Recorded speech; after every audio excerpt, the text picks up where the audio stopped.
morajo, da se zavedamo, da bo denarja več, da nam starši lahko dodajo vedeti, da bo denarja manj. Ker se takoj se zame seveda postavili vprašanje njihove funkcije, kaj pravzaprav počnejo, oziroma kako samoumevne se jim zdijo neke odločitve, za katere se vemo, da so politične. Torej, proračunska malha, koliko denarja za katero stvar, to so konkretno politične odločitve in take, ki seveda treba tudi razumeti. Tako smo na sestanku pri podžupanu Verliču 9. junija podžupana opozorili, kateri so glavni problemi, ki jih prepoznavamo, ki niso zgolj naše, ampak so problemi nevladniške scene, ki se s kulturo v tem mestu ukvarjajo.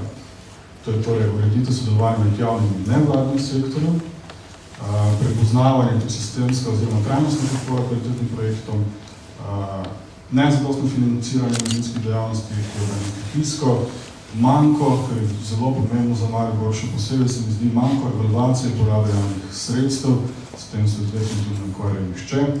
Potem v primeru, konkretnem primeru pekarne so še legalnost uporabe prostorov in delovanja ter primerno oziroma odlično.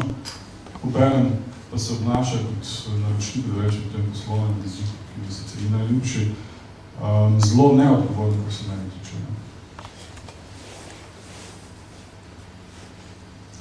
Pri čemer seveda ne gre spregledati, da je recimo zakon o uresničevanju javnega interesa, ki tudi navajamo v tem materialu, jasno govori, da se z izvajalcem javnega kulturnega programa pogodba praviloma sklepa za več let.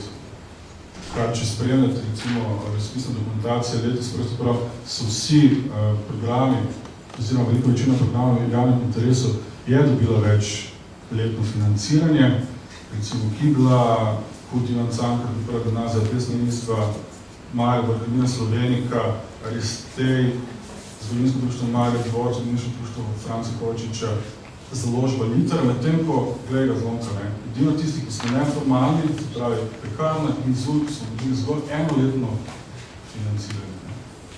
Kar pomeni, da moramo ponovno kandidirati, da absolutno ne moramo kandidirati ničesar, da se absolutno ne moramo razvojno obnašati, kar se zmeri znova v tej mestni občini ponavlja.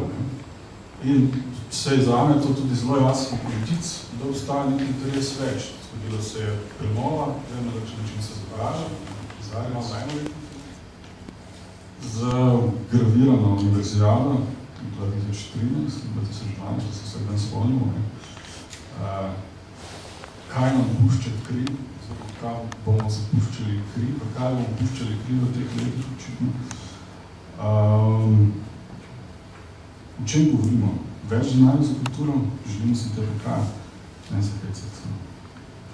To so zgolj floskule, ni druge oznake. In potem še en kontekst, ki tudi zelo dobro prikazuje, na kak način se razume kulturna produkcija v tem mestu, so javna dela. Dne 16.10. smo bili strani Vlade za kulturo in delimo obveščeni, da bodo naslednjem letu krčili sofinanciranje programa in na posledično na mesto 4 zaposlitev, ki nam omogočajo delovanje. V letu 2009 financirali je eno in še to je za 6 mesecev. Seveda smo našli zaskrbljenost, ko je izrazil prispolnim službam, pričeli z razmišljanjem kako naprej, prestrukturiranem zavodu. Kaj narediti, bi ponovno v neki paniki, da tako rečem, blazno nejasnih razmerah. Kaj ne rečem, če pekarna nima vsebine in je obnovljena, potem je pač samo še ena nepremičnina, ki bo lepo obnovljena in se lahko da karkoli drugega noter. Odbor je od začetka vztrajal, da pekarna ostane namenjena takšni vrsti kulture, kot je v njej zrastla. In pekarna Magdalenske mreže kot zavod je definitivno eden iz največjih producentov takšnih vrst kulture. Tako da do neke mere se strinjam, da je v bistvu, če ugasnemo vse dejavnosti, potem smo pač naredili kaj? Obnovili stavbe, izgubili smo pa pekarne.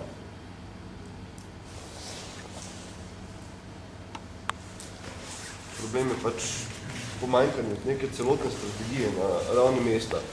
Tale rebalans, ki se je zgodil v Narodnem domu na osnovi ustnih zagotovil, je pač ni umeščen dobeno strategijo. Morda bi celo bil smiseln, morda ne, ampak ne vemo, nihče ne ve, kdo komu kaj, ker če je možno na osnovi ustnih zagotovil vse narediti, potem super, potem je pač samo vprašanje, kdo se bo uspel s kom zmeniti na osnovi ustnih zagotovil, potem tudi razpisov ne potrebujemo. Ne? In če se da za športno društvo odrediti financiranje in razpis na začetku leta in sredstva na začetku leta, da, mislim, vse pa konec koncev gospod župan je ekonomist, se pa ve, da podjetje ne možeš voditi na kredit in na koncu ugotavljati, koliko boš dobil denarja. To je jasno.